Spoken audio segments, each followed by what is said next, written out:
Delia, spalle a canestro, vuole attaccare Mekovulu, arriva l'aiuto di Akele, buon taglio, comodo appoggio al tabellone da parte di Henry.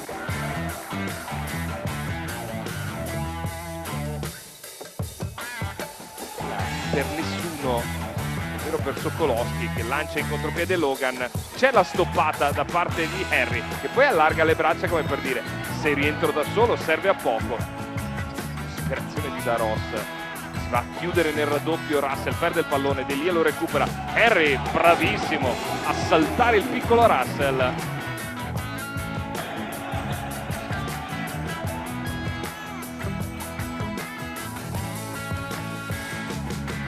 Delia comodo sopra il ferro, stavolta Sokolowski in ritardo.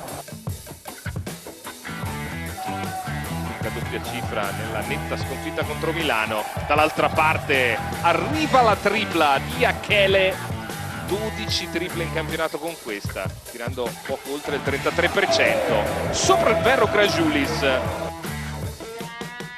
tocco di Vildera, poi la tripla di Capitan Imbro, caldissimo oggi.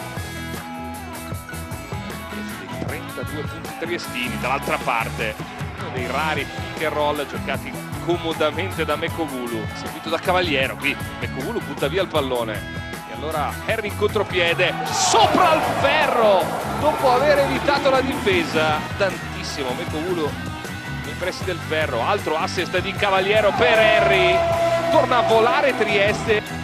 Jackpot per il +9.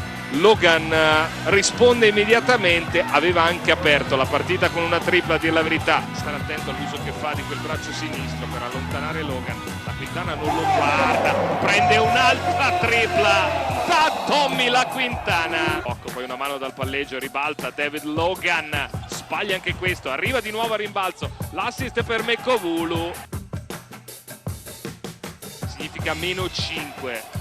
Grajulis spalle a canestro, va in aiuto Mekovulu, non ruota nessuno. È arrivato con un po' di ritardo mentre bersaglia dall'inizio della partita Sokolowski. Di nuovo a zona la De Longhi. Grajulis ci pensa, poi prende il tiro e lo manda anche a bersaglio. Per una volta di più, ma nel frattempo è riportato a un solo possesso Treviso. Ci pensa Fernandez a regalare a Upson la schiacciata del +5. L'appoggio al tabellone di Chilo che si era nascosto sulla linea di fondo. Cavaliero alza il pallone verso Alviti che chiude al volo. Secondo canestro per l'ex. Russell schiaccia a terra Mekovulu sopra il ferro e stavolta il time out lo chiede dal Masson. 100 secondi da giocare.